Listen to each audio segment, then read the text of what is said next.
Hi, everyone. Welcome and thanks for attending. I'm Scott, a Chief Architect, and we're here today to talk about wall framing. You may notice my occasional assistant Maya here. Also on the call are a number of Chief Architect staff members to keep an eye on me and also to help with your questions. I'm first going to go through my presentation, which should take about 15 minutes. During this time, you can chat your questions in, and then at the end of the presentation, we'll go ahead and open up the mic. You can unmute yourself, ask your question. Part of that is raising your hand. And when you do that, just be ready to unmute your mic. You're going to find these settings in your GoToWebinar control panel. Our session today will be recorded. We'll send out a link, and in that link, we have a survey. We always appreciate your feedback so we can improve. And with that, let me switch over here and let's get started with today's presentation. In this wall framing session, I will cover both automatic and manual framing. I'll review the different framing types, how to control the spacing, framing materials, and different corner styles. Then, we'll look at control for headers, balloon framing, and generating a framing schedule. Finally, we'll look at 3D and elevation views for your framing. Wall framing in Chief Architect is automatic, with the ability to manually adjust any of the framing for your specific needs. There are 4 ways to control and manage your wall framing. The first is through the Build Wall Framing dialog. The second is through the wall properties and its structure. The third way is in the wall definition and the layers that make up that wall. And the fourth way is to use our manual framing tools. Let's begin in the wall framing dialog. For the automatic framing, you can turn it on and the program will generate the framing anytime you move or add new walls or place openings. If you choose not to turn on the automatic framing, you can use the one-time build framing option as your model changes and updates. To control the framing spacing, you can either use the wall layer properties or specify the thickness and spacing. When you use the wall properties for your framing, the program will use the specific wall layers to generate the framing, as you can see with these 3 wall examples. In this first wall, if I open up the wall type definition, you will see it's using a typical 2x6 lumber framing at 16-inch on center. In this second wall, it is using both a 2x6 and a horizontal framing member, which is new beginning in Chief Architect X13. You can specify horizontal framing members, the vertical on-center spacing, the width, and a bottom elevation. In this third wall, the framing layer is using a steel C-channel that would be framed at 24 inches on center. That might be more common to commercial style framing. As I return back to the Build Framing dialog, when you're using the wall layer properties to build the framing, it will use the layers we just reviewed in the wall definitions. There is an option for automatic balloon framing that I will review shortly. New with Chief Architect X13 is framing control for corner and wall intersections. The 3 styles you can choose from are standard, reduced, and laddered connections. In this illustration, you can see the 3 different framing connection types that will be available beginning with Chief Architect X13. Top and bottom plates can be managed in this section. For wall blocking, you can enable it for both exterior and interior walls and define the style. Angled walls can have mitered plates, and when viewing wall details, there is control for the view to be interior or exterior, and also the fill style. Headers can be defined using the span table found in the openings, in the defaults for the door or window, or in a specific opening itself. Let's take a look. For these windows, notice the different header placements. For the openings, you will find a framing panel where you can override the door and window default or the span table. When you uncheck Use the default setting, you can control the framing attributes for each individual opening. New in Chief Architect X13 is control over the header placement. For this window, you will notice it is using my default window settings to place the header at the exterior edge and at the top of opening. On this next window, notice that I have changed the header placement to be at the top of the wall, just under the plates. Let's look at the doors. The first door is using the default settings for the header at the exterior edge and at the top of opening. For the second door, the header is aligned at the interior and placed at the top of the wall, just below the plates. This last set of doors, I have combined the header. There is a setting for adjacent openings to specify the combined distance. As you'll notice, I've entered 30 inches, which will result in a single header being generated. Options for balloon framing have changed beginning with Chief Architect X13. In the Build Framing dialog, you will notice there is a setting to allow for automatic balloon framing. When this is checked, the program will generate a balloon framed wall in certain conditions, such as when an open to below room is adjacent to an exterior wall. If I uncheck that setting, notice the outside wall now frames at the same top plate height as the other walls. When you place stairs next to an exterior wall, in Chief Architect X12 and prior, the wall will balloon frame. This changes in Chief Architect X13. The default will be a standard framed wall at the room height. This can be changed to balloon framing by opening up the wall and specifying balloon framing through the ceiling above. Wall blocking can be generated automatically. Back in the Build Framing dialog, down under Blocking, there is an option to turn it on for automatic framing for both the interior and exterior views. When you do this, the program will then generate that blocking for you. Let's take a look at opening up a wall framing detail. As I move over into the plan view and I tap on one of the walls, and then in my lower edit menu is the option to open up a wall detail. In the wall detail, you can modify any of these framing components. For example, if I click on the blocking and pull it down, I can easily do that. The program will notify me this action will turn off the automatic framing. If I choose to do that, then I'll have to frame walls individually. I'll go ahead and turn off the automatic framing. Other thing you can do in this view is dimension and add text callouts using the dimension tool, and then specifically I'll use the end-to-end dimension tool.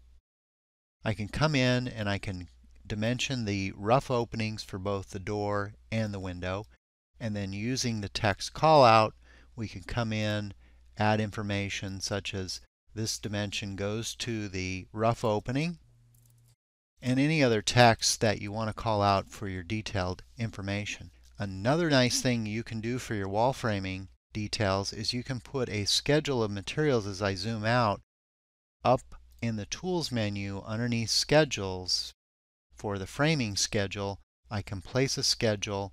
This will give us a detailed listing of all of the materials used for this specific wall. And any additional framing that you do to this will dynamically update in the schedule. For example, up underneath the framing, if I choose to add another framing member in here, come down, click, and drag, my wall framing automatically updates to 20 wall studs for this particular wall. There may be situations when you have updated the framing for a wall and you need to then retain that framing so that it won't change for that specific wall. You can do this back in the floor plan. I'll select the wall, open it up, and you're going to find a setting down towards the bottom of the dialog to retain the wall framing.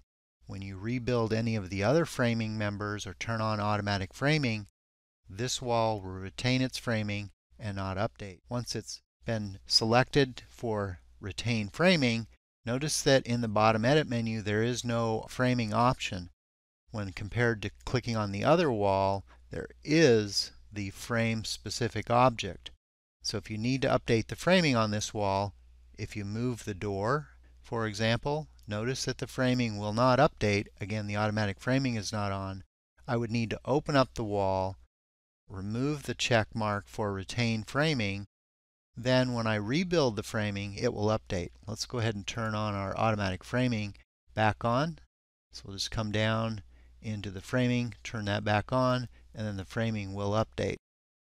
If you want to control the framing as far as your layout, if you take a look at the upper right hand corner, we have a very tight area in here for the first stud. You can use what's called a framing reference marker to begin that rollout. Let's go ahead and go into our framing tools. Our automatic framing is placed on. I'm going to come over and just place a framing reference point right into this corner, and if you noticed, my framing now updated. My on-center framing is 16 inches, and my framing is now updating from that reference point. You can have one of these reference points per floor and help you in controlling where you want your framing to begin. Another thing about your automatic framing, let's assume that we want to put a floor beam inside of this design. Let's look at doing some more modifications to the framing. I'm going to use a floor beam. Let's go ahead and change our tool and grab a floor beam, zoom out just a little bit. And I'm just going to click and drag from wall to wall to generate our floor beam. And as we zoom in, you're going to notice that it automatically put a post directly under that beam.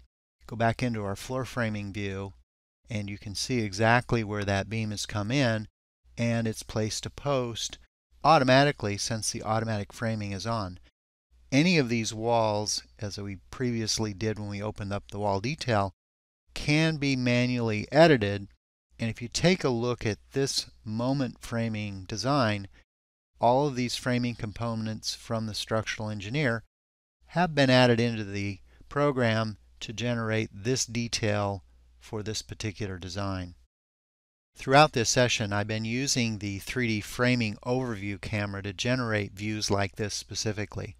You're going to find that camera view available anytime you're in a plan view and you click on the camera view tools. There is specifically a tool for framing, and it's called the Perspective Framing Overview Camera. When you use this camera, it will then generate that framing view, and really what's going on behind the scenes if we open up our active layer display set is it's specifically using the layer set for 3D framing. So this is a great way to take a 3D view to show your framing. The other way that we just kind of took a look at was any one of these walls that you tap on. Let's grab this back wall back in here, and you open up the wall detail. This gives you the information on a per wall basis, and this is another way to get an elevation view. The final way is using the back clip cross-section camera. If you take a look at this layout sheet that I have here that shows the entire wall, let me just show you the approach that I've used to do that. To generate a back clip view, let's take a look at how to use it and what the benefit might be. Using my orthographic view tool, I'm going to come over, and specifically there is a tool on the left hand side of my screen to back clip the section view. And all I'm going to do is kind of click and drag through this wall. You'll see a small sliver as I kind of pause here for a minute, and this is going to allow me to create just a snapshot right through that wall. If I were to take an entire wall elevation, you're going to see all of the structure, and I want to kind of show you how to isolate this. So let me release the mouse here. In this view, you can see the small cut right through the back of that wall. And I want to show the entire structure. Let me just tile my screens and close the other 3D view here. If I take this section camera, I'll just tap on it here, and we just pull it so it cuts through the entire back of the structure. What happens over here in the 3D view is you actually see the wall components behind it, and I'm after a very clean view that only shows the cutting of that. So as I pull this back, so it's just going to create that cut, what I can do is actually step this camera around. And you can kind of see that I've done that. There's a preview of it down here. And the way you do that, let's go ahead and open up the camera by double clicking on it here. And I'm just going to take in the plan panel inside of the camera. I'm going to mark that the call out is on both sides. It'll make it a little bit easier to step it. And then what I'm going to do is let's just pull it on one side of this for this session. I'm just going to pull it over here. Then using the brake tool, you'll find this in your lower edit menu. I'll pause here for a second. Also number 3 on the keyboard. I can actually come up here, put a brake in the camera, and then I can pull this section down through the other wall segment.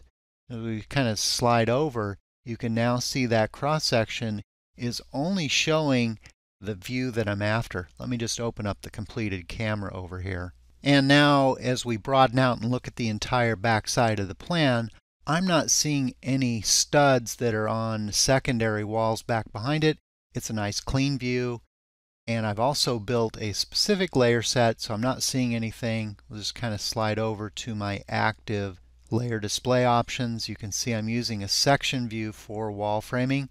This is a layer set that I built specifically, so it's only showing the ceiling beams and the wall framing and a few other components to isolate and generate this view. Well, that wraps up this session on wall framing. I hope you enjoyed it, and thanks for watching.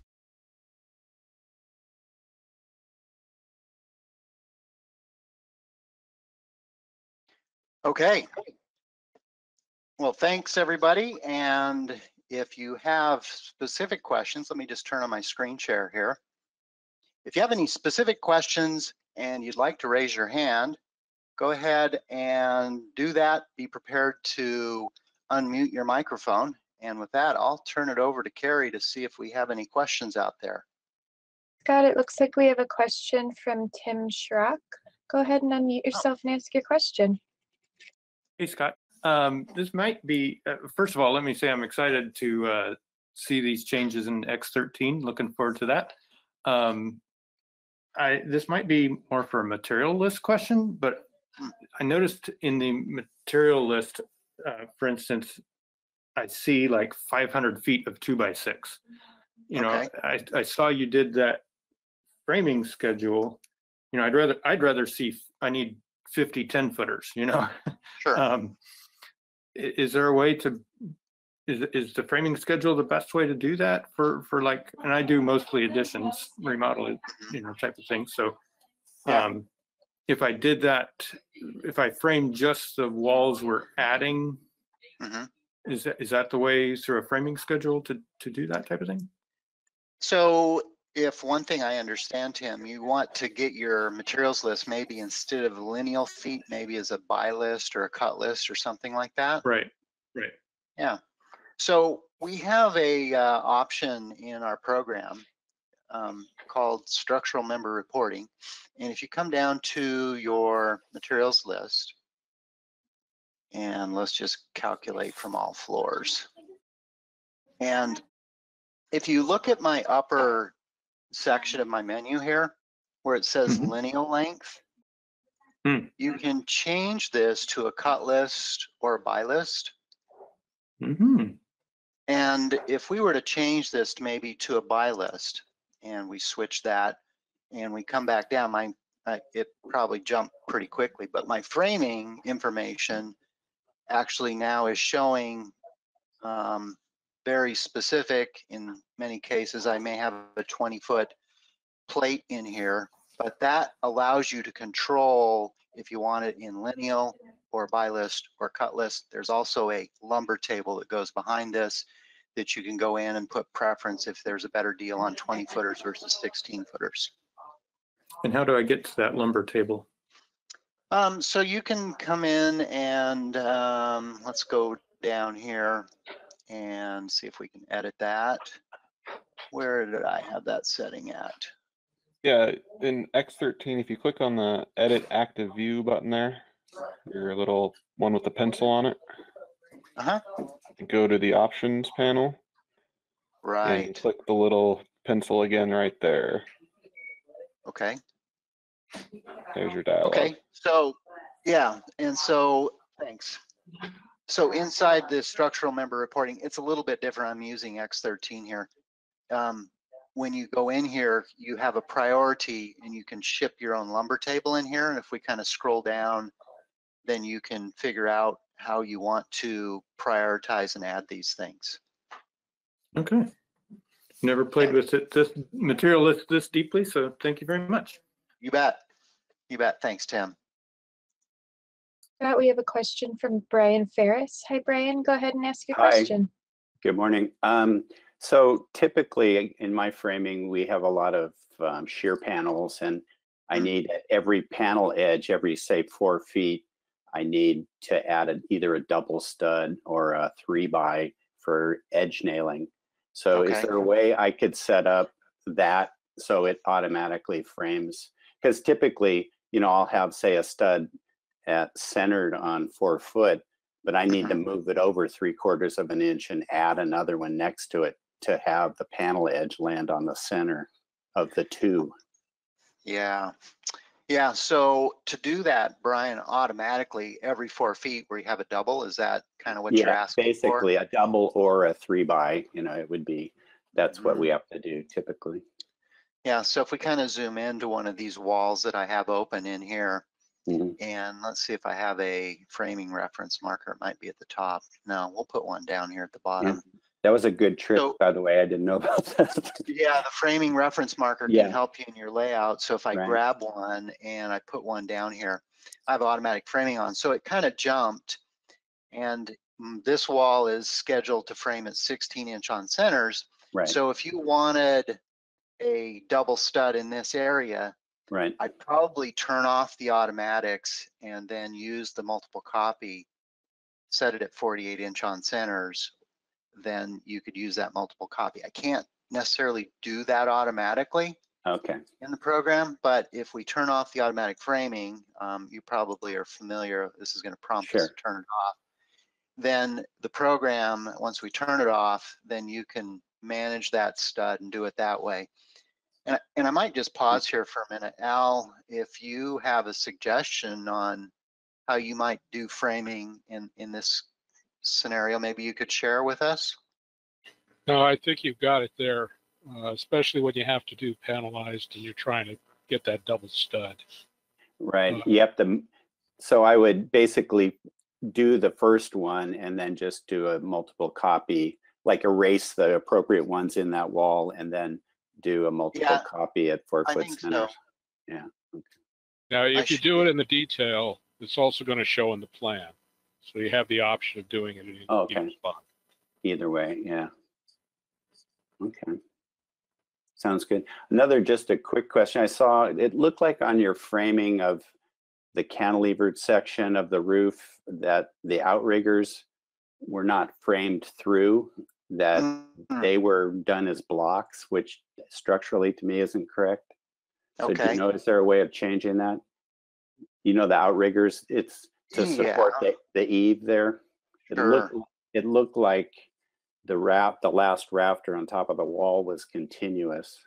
Oh, in that 3D view that we had open up there. View. If you want to set up your framing, if you're going to truss it or whatever else, you can do that and then set your outriggers open. Let me see if I have that handy.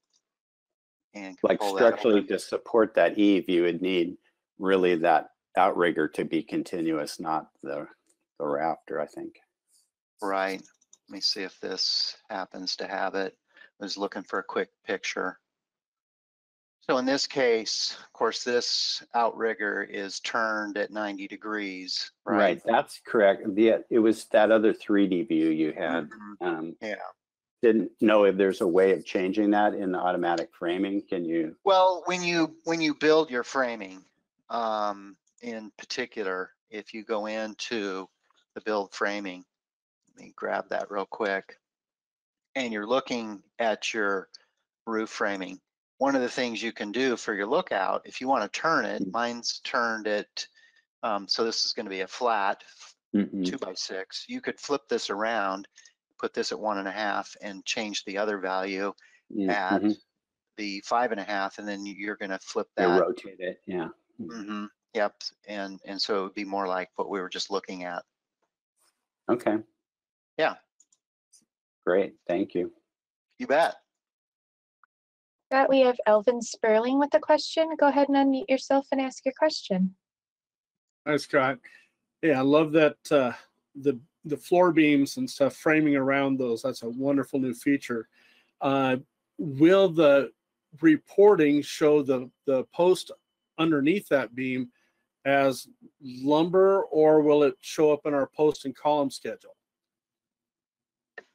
That's a good question. If it's automatic, let's see, I don't have a post in here, but let's throw one in and turn the automatic wall framing back on. So I'm going to turn the automatic wall framing back on.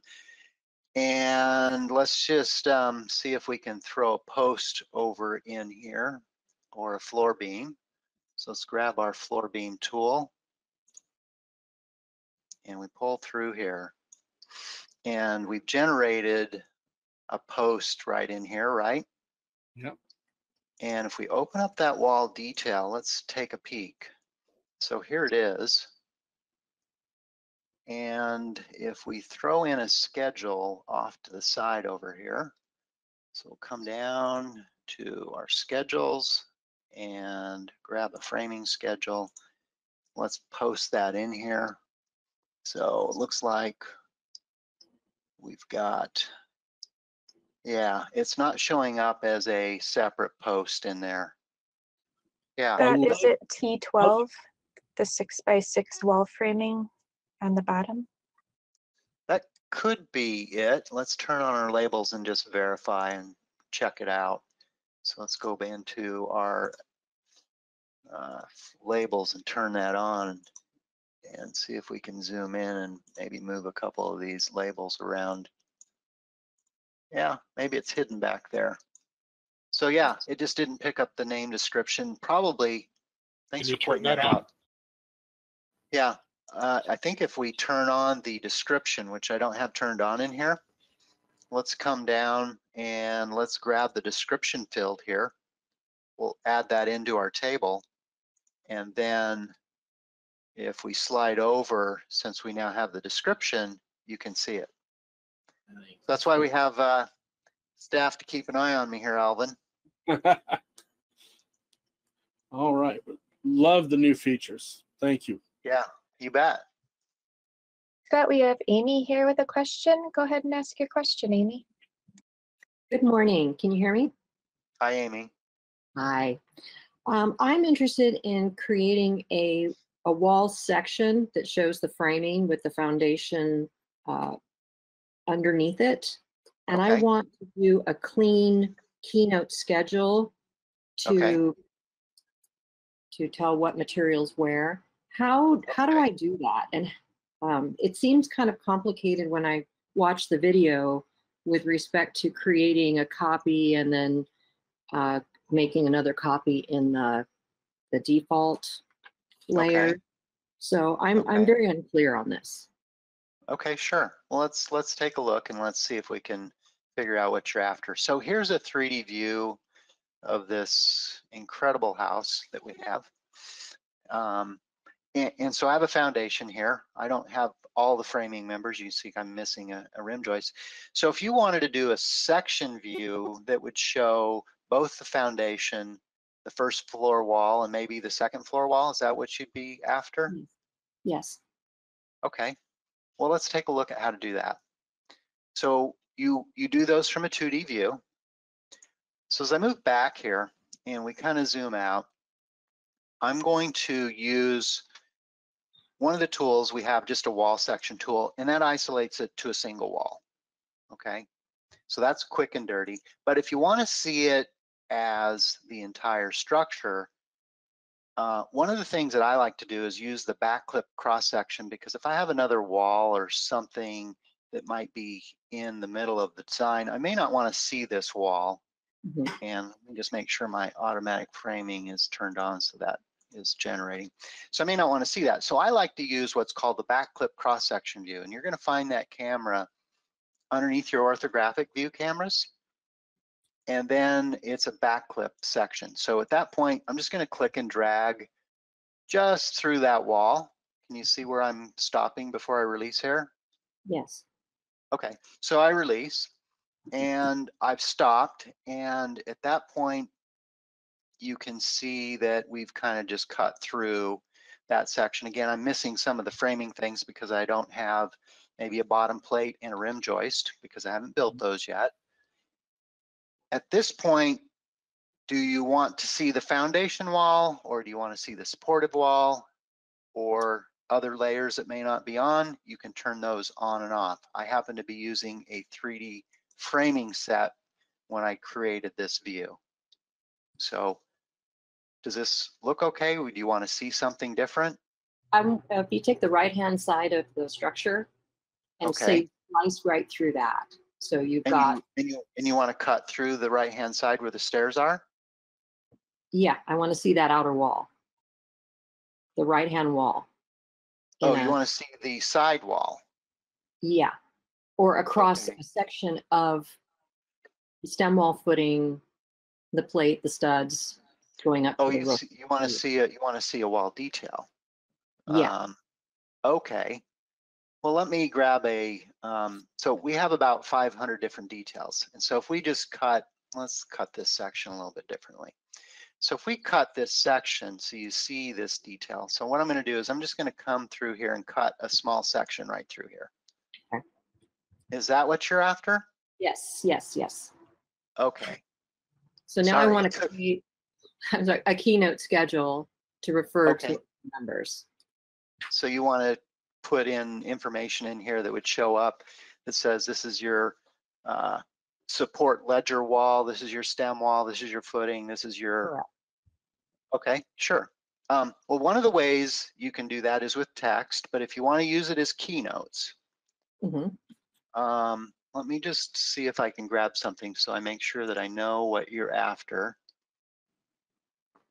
Sometimes the hard part is understanding exactly what somebody wants to see. So let me just grab this detail down here and see if this is maybe what you're after. So I'm just going to open up a wall detail that I've already done. Okay. So in this case, I've used text to call out the different components on the section. Is this what you want, or do you actually want a keynote that would put numbers in there? I will. I want a keynote that would put numbers. Okay. So let's go back into that section that we just cut, and I'm going to grab my text tool, and we have a note tool that I'm going to use. So I'm just going to come over here and I'm going to put a note, and we'll call this 2x stud. And I'm just going to put a couple in here. Now, when I type this text in, there are a number of note types you want to choose. And probably what I'm going to end up doing, if I do very many of these, is I'm going to set my default so I don't have to change this every time to framing notes. Okay. Now, if you need to create a new note type, there's an option right here. And then you can put this in a schedule. So step one is let's just add 2 notes in here. So this one's a stud, and let's slide over. I'm going to make a copy of that. We'll just come down. These are pretty big, and we'll call this stem wall. Okay. Okay. Now it looks like the reason that I'm getting numbers in here already is I probably have already created a framing schedule. So typically you can place a schedule. I could place it right over off to the side over here. And let me just come into my menu, and I'm going to come down to schedules, and I'm going to place a framing schedule. I'll pause there so you can make sure you see this. Okay. What if you wanted to create a custom schedule and call it details or foundation details or wall section notes? Okay, well, you can name this whatever you want. If you want this to be automatic, I mean, we could go in here, and if you want to call it detail notes or whatever that may be, you can type in what you want. You can control what notes go in here as well. Okay. Right now, if we look at this, let's remove our ceiling information because I'm just going to probably come down and do a few things in here. And you can pick and choose which components go in here for your notes. Actually, I'm in the wrong category. Let's go down to notes. Make sure that I'm under the notes section.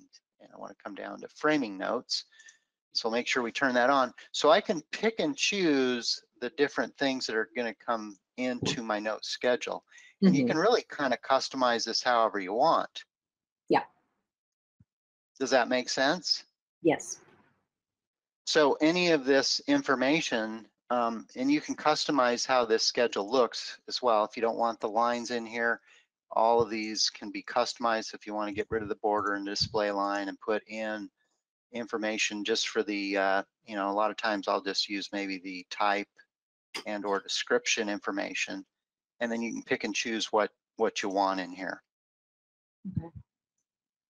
Now, how do I make that circle with a number in it go over to, like, I want it a smaller circle and I want it to point to the item? Okay. Well, what you can do, let's just kind of slide these over. Let me just get rid of that for the time being. I'll leave it in my schedule. So one of the things I like to do is I like to use this text with leader line.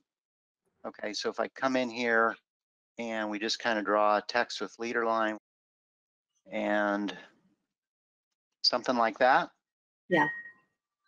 Yeah, what I did is I came up here into the leader line and you just kind of zoom in, click and drag. I'll pull this over, and then I just don't put any extra text in it. And then as far as what size this guy is, that can be controlled. You can generate the size from the schedule, or you can come in here if you want it much smaller. Let's reduce it quite a bit. And since it's not going to be automatic, you can see that the text in here is quite a bit smaller. But if I go back into the schedule itself, let's grab this schedule that I've created. And I think that setting, Brian, help me if I'm not doing this correctly. Is it the text style in the schedule here that I'm looking for the label? It's on the call out size at the bottom down there. You can either set it hard code that size, or you can make it based on the text size. Okay, so it's actually the text style of the call out itself that we want to make smaller. So that should be the text style down here, I believe, right? So if we make this, let's make this 3. Does that look better for you? Yes.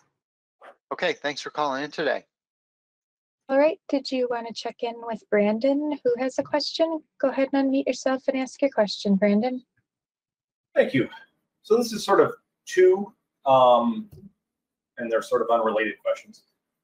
So we do mainly remodeling, and I'm remembering back from previous stuff.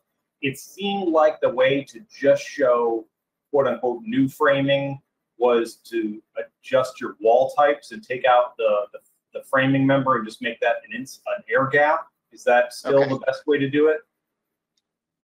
So you have, Brandon, you have new construction and you have existing construction. You want to show the difference of how those work? We basically use different wall types for colors anyway to show new and old, or new and existing, I should say. But if I'm remembering it right, at least, and again, I'm not sure how X13 is going to deal with it. Was there a way besides, like you'd go into your main layer, and as opposed to it being fur framing 16, you would make it insulation air gap, and then it wouldn't show you framing. Is that the way that you would still do it, to show only new wall framing? So let me grab a plan here and let's just make sure I understand what you're after. So in this case, I've kind of opened up a remodel type project, and what you're seeing on your screen here in orange would be demoed. What you're seeing in green for the walls would be new construction. And to do that, of course, I've also kind of color coded it. If you look at it in this view as well, right? I've kind of color coded the new framing this way. So what I've done to make that happen, and one of the ways that I kind of find it easy to do, is you can change the fill style for this wall. and you can change the material for it. The material is what we were just looking at in the framing view. And if we just kind of open up. I got you. Okay. So it's not necessarily not showing framing for all the existing walls. It's just denoting them with a different color or style or whatever it is. Got it. Yeah, and so in this case, you can see for my framing layer, which is showing up as, I gave it a name, new fur framing. The fill style is green, and then the texture for the framing is also green. Yeah. So that way, yeah. Does that help? Yeah, that's pretty much what the previous things I've seen were basically just making the other existing walls invisible by taking that main framing layer and using a totally different texture, which was like air insulation gap. So essentially there's nothing. And then you just end up with your addition sort of floating out there. But I like this better, which sort of leads me to my second thing. If you put in another framing layer, it seems like everything, you know, that's not obviously a stud, like you don't see sheeting or anything like that here. If you put in another stud for like a rain screen, is that going to show up, or is that something you have to put, like, where would you put that in your, obviously it's outside your sheeting layer, but how do you get it to not show up if you call it a stud? You know, if you're going to do a rain screen, let's say you're going to do 3/4 inch sort of like strapping on the outside of the, you know, above the house wrap layer. Mm-hmm. But I don't really want to see it in a visual like this. Okay. Does it only show things that are called studs? Is that why it shows up, or, you know, how does it pick what the material is that it decides to show versus, it's not a main layer issue, obviously, because sheeting is probably in your main layer. Mm-hmm. And I can turn that on. It just happens to be that my layer set's 3D framing. If I switch this back to the 3D view, it's going to show all of the layers, and of course you can peel that back by coming in here, right, and clicking on these layers and peel those back. If I understand your question, you've got a wall that is a screen style wall. There's no stud in it, and you want to show what's in there. Okay. The rain screen would be, we're going to go with vertical strapping below the siding to allow water, a drainage plane for water to go through.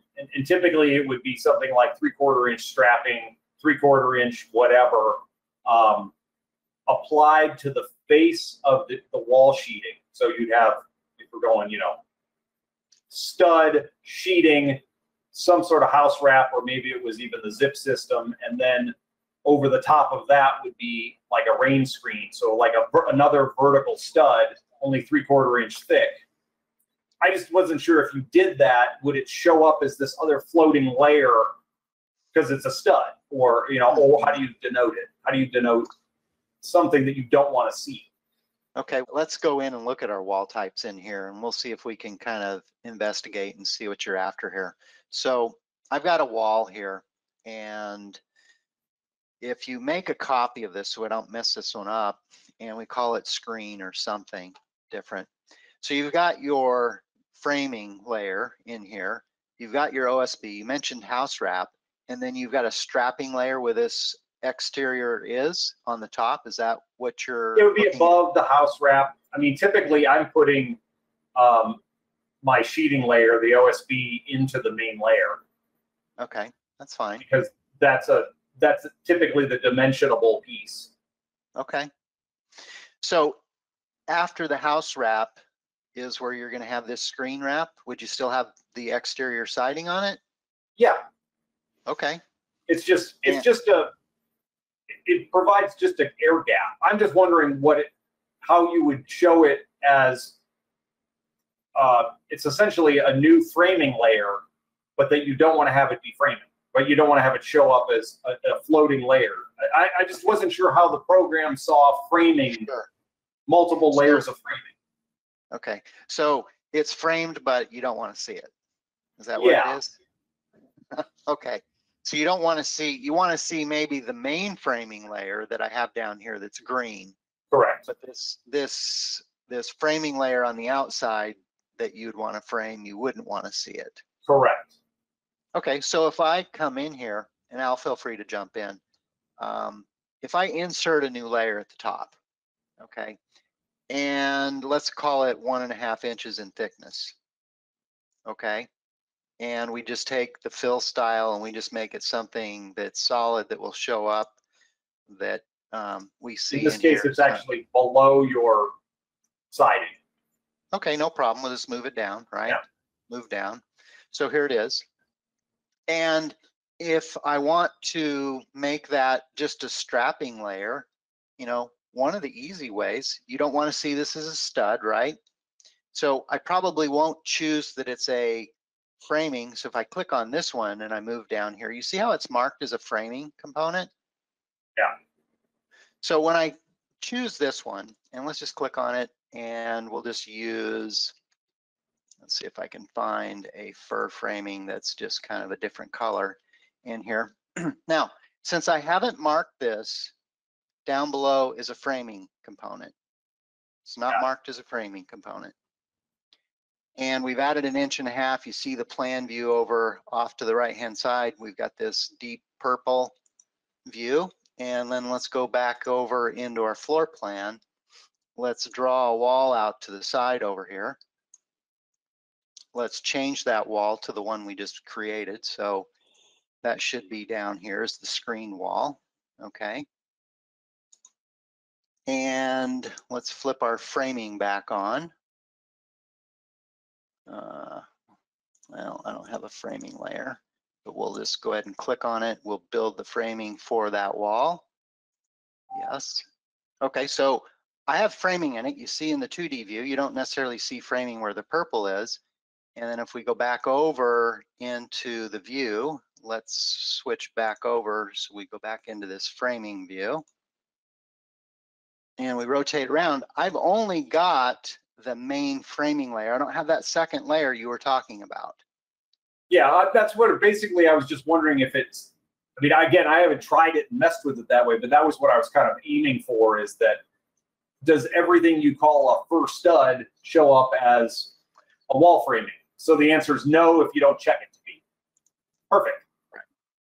Okay, was that it, Brandon? Yeah, thanks. All right, you bet. Scott, we have a question from Vicky. Hey, Vicky, go ahead and ask your question. Hi, Scott. Hey, How Vicky. would you do framing for a staggered stud wall or double stud wall? For instance, a 2x8 top and bottom plate with 2x6 studs staggered, or like a 2x6 and a 2x4 staggered. How would you do that for, you know, a sustainable wall? Mm-hmm. So you mentioned it's a double wall. One of them is a 2x8 and the next one's maybe a 2x4. No, it would be a 2x8 plate and then stagger the 2x6s, or stagger a 2x6 with a 2x4. So you don't have a thermal bridge and you can, you know, fill the insulation in. Okay, sure. I've done these walls before, but never been able to achieve it in Chief. Okay. Well, let me reach out to Al Fry. Al, what would you suggest in this case? If she's, are you looking for two different stud sizes with the 2x8 top plate? Yeah, basically, or just staggering two 2x6s on a 2x8 plate. I've done it manually, but I'd love to see if there was an automatic way. Not that I know of. Usually, if you're going to define a single main layer, then that's going to determine the width of the stud. The only way to get what you're talking about would be to have two different wall framing areas in the main layer, and I think you can do that, where one's 4 inches and the other would be 6 inches. But on a 2x8 plate, you know, then they'd have to overlap some, and I don't think there's anything automatic that can do that. Yeah. Yeah. What I ended up doing was make my wall the 2x8 thickness and then just show, manually frame it and stagger them. That was the only way I could figure it out. Yeah, I that's the way I would have to do it. If because if you do it with the wall definition, then you're going to end up with the top plate's going to be the sum of the two studs. Yeah. Framing. So if you want a narrower top plate, and you're actually staggering those things in your manual is the only way I can come up with. Okay, it's a good way. I've done that on a couple of houses where, for various reasons, we didn't want any thermal bridging. Mm-hmm. And when you stagger the studs, then you can fill the whole thing with insulation. Yeah. So it is sort of a new, building science advanced technique, but put it on the wish list, Scott. So Vicki, you stagger all the studs? Could you make it a 2x8 wall, but then put a foam layer on the outside, a 2-inch foam layer? Well, we've done that before too. Do a 2x6 wall with a foam layer, wall sheathing, kind of like what the last person was asking. The 2x6 wall, sheathing, foam insulation, a furring strip, and then the siding. Mm-hmm. Right. Yeah, that's another way to do it. But in your case, you're alternating inside to outside on that stud placement. That's another way of doing it. Yeah. So you're not adding the foam on the outside for the insulation. You're making the 2x8 wall. I did that in one case where we kind of needed a 2x8 wall for the height of the wall. In fact, it was done with the TJ studs. Mm-hmm. And we staggered the 2x6s in there so that they'd have a good heavy insulation without, because they were doing a stucco exterior. We didn't mess with the insulation on the outside. The only way I can see coming up with what you're talking about is if you have two framing members, but you're going to have to use the framing members in the main layer. If you want a 2x8 plate, you're going to have whatever those two are split. Yeah. So you'd have to have, the sum would add up to what, 7 1/4, something like that.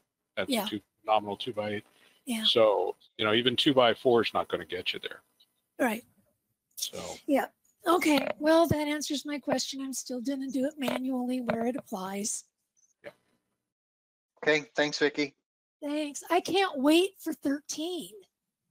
Yeah, that makes a couple of us.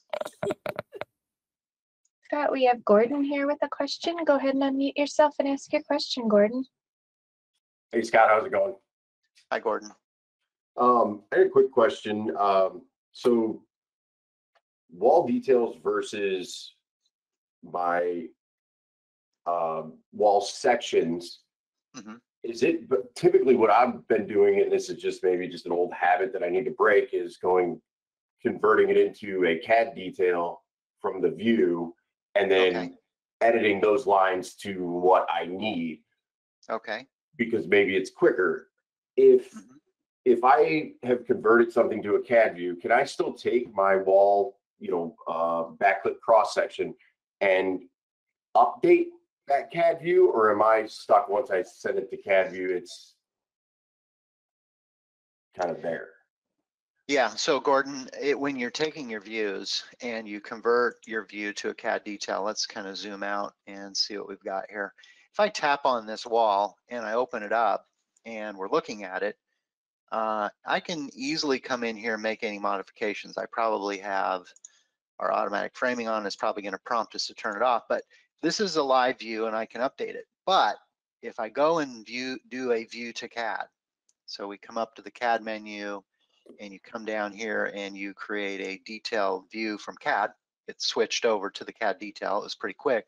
But now whenever I make changes in here in this CAD view, delete the fill, delete the lines, this is just a snapshot when we created it initially. It will not go back into the model. I guess if you were to, you mess with this and you get everything set how you want it in the CAD view, if you go back to your cross section wall framing view there, is there a way to update the CAD view with anything that I change in here, or is it just, you know, copy and paste it and use the same notes I had before? Yeah, I mean, I know I know people that have used the program for a while. They got used to CAD detail from view before our models were maybe easier to manage. And it's a tedious process if you're going back between the model and a CAD detail, because if I throw a window in this design, let me get back over here where we're at. If I throw a window in here and we update the framing, we'll build that, generate it. We go back into this detail. This is the CAD detail that we had. There's no window in there. But if we come back over into this view, here's our window, right? And you can do a view to CAD and push it back out there. You could tediously come in here and crop this out. We have CAD tools for fencing and locate it, but that could be a lot of work to do. No, it is a massive amount of work for no reason. Now that I'm looking at this, yeah, I'm just always nervous about screwing with something in a view that I can't see what else it's snowballing. You know, like if I moved something in here and I can't tell that it screwed something else up in another view. Okay, that kind of answered the CAD question. I've been wanting to get away from that forever, and I think it's about time. I did have another question. Using that view you just had, the house, the framing wall detail, can I make as many of these views as I want and save them out for different purposes? Sure. Of the same wall? So, well, this is a wall detail of a specific wall, okay? Okay. And the way that I got to this was just by tapping on the wall here, and then the tool to open it up is down in the bottom here. It's called Open Up Wall Detail. Right. And that will open it up, and I've got this view, and you can send it out to your layout sheet as you need to. If you need many variations of this view, at that point you could open it up and you could just do a cross section, because this is a very specific one. Yeah, you could just do a back clip, and you could restrict it. If we did a back clip in here, you could restrict it to just, you know, that. We could clip it, go in here, and we could come down and clip the elevation. This is a new feature, by the way, in X13 that I'm showing. So I can come down here and then I can kind of clip this, and I can have multiple views of this however I want, right? And then anything that you want in this view, I can have many views, because this is just a section view. We could name it, you know, call in, you know, section 1, section 2, section 3. And then these are all saved views. Awesome. Does that work? Yeah, no, and that being able to pull that down and clip off the top of that like that is amazing. Yeah, that's a nice feature, especially if you have like a gable end wall and you want to show the triangle up there. Then this is a nice way to, you can use this clipping plane, and really you can kind of just shape this clipping plane however you want, because you can use our standard tools to, you know, come in here and put maybe, you know, breaks and those kinds of things in there and shape it. And I can hide my butchered roof that I put above the wall. That yeah, right. We kind of, I think I framed a roof in here, and so there it is. That's looks pretty bad. Last question. I know I was probably only supposed to ask one here, but we recently started using Builder Trend. When I know that you guys are loosely, I'm able to export. Is it just structural reporting, or can I do actual like material lists out to Builder Trend? When you come in and we generate, let's just go in here and generate a materials list. So I'm going to come down to my area down here underneath tools, and let's come down to our materials list, and we'll just calculate our materials list for the entire plan. And when you're looking at this, of course, you can scope it. So if you don't want windows or doors in here, you can scope that. But at this point in this view, there is an export materials list. And we can export that. You'd mentioned Builder Trend. You can Okay. push that out to builder trend. It's anything that you've kind of scoped your materials list to. So framing, wallboard, siding, whatever that may be. Okay. All right. Awesome. Yeah, I was trying to figure that out, and we're not even remotely close to it, but I was wondering how that worked, but that is perfect. I appreciate it. You bet. Thanks. Hey, Scott, we have Victor here with a question. Go ahead, Victor, ask your question. Yeah, I just had a question about the shear panel. How can you show the shear panel on your elevations and the nailing schedule for the shear panel? Okay, so Victor, let me see if I can open up maybe an example here, if I can find one, and make sure we understand what you're talking about. Okay, so I've got a shear view up in here that shows where the different shear locations are going to be. And you'll notice if I kind of zoom in down here, there's a hatching down here. I've used wall hatching. And then do I have my shear schedule up on the other sheet? And then here's what I've done for the hold down schedule and the shear wall schedule. Is that what you're after? Oh, okay. So when you create a wall, it comes already with the shear panel. I'm kind of new. I'm just learning the framing. So yeah, so first of all, Chief Architect software doesn't do any engineering. So if you want to try to span a beam 50 feet without support, of course you can do that in the program, but you can't do that without engineering it. So most of our designers, if they're not maybe a structural engineer, work with a structural engineer. In this case, this is a plan that I've done here, and I've worked with a structural engineer, and based on their analysis of the design, they gave me the shear panel information.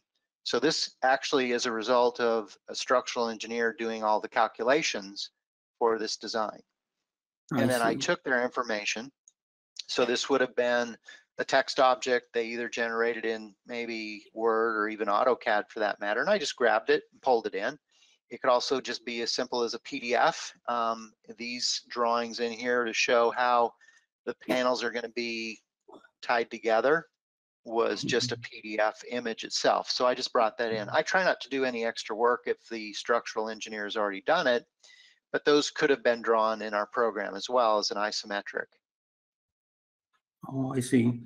And also on the wall where it was like a detail with the footing. There's any way that you can see the rebar on the footing on like on the detail, or you have to just put that manually? So we don't actually generate the rebar automatically. So in this case, you can see my J-bolt in this area right here. It's kind of pixelated as I zoom in, but we have CAD details that you can use as well as the individual components. So if you want to draw these yourself, then you can add that level of detail in there. Okay. Thank you. That was my only question. You bet. Hey, thanks for calling in today. Looks like that's all we have for today. Scott, were there any announcements you wanted to make? Well, thanks a lot, Carrie. Thanks everybody for attending today's session. If you are still out there, I wanted to go over a couple things. One is our schedule that's coming up. If we kind of go down on our website down here for the live webinars and training, one of the things we have coming up in the middle part of January, first part of February is a couple of training classes, intro, intermediate, kitchen and bath, and then our on-demand training. You can always attend if you're a little bit newer. This is a free class and it's an introductory class. You can watch that. Next week, we're going to be focusing on schedules. So this will be next Thursday. Well, actually next Thursday is Thanksgiving. Take that day off. 2 weeks from today, we'll be doing schedules. And then the following Friday, we'll be doing a Chief Boot Camp. You're a little bit newer or want to learn how the program works, that's boot camp. And then we'll be working on customizing cabinets. We have some exciting new cabinet features coming up in X13 if you would like to attend that. That'll be in mid-December. And then also using the space planning tools, room types, and what's coming next. So make sure you take advantage of those free components. And then also maybe just a couple of notes in here. If you want to continue your learning, these free webinars are a great source. We do have those virtual training seminars that I mentioned, on-demand classes, one-on-one training. If you have a particular situation that's very unique or just want a custom trainer, we do one-on-one training. This is a great way that you can take advantage and screen share, learn. You don't even have to wear a mask when you do this.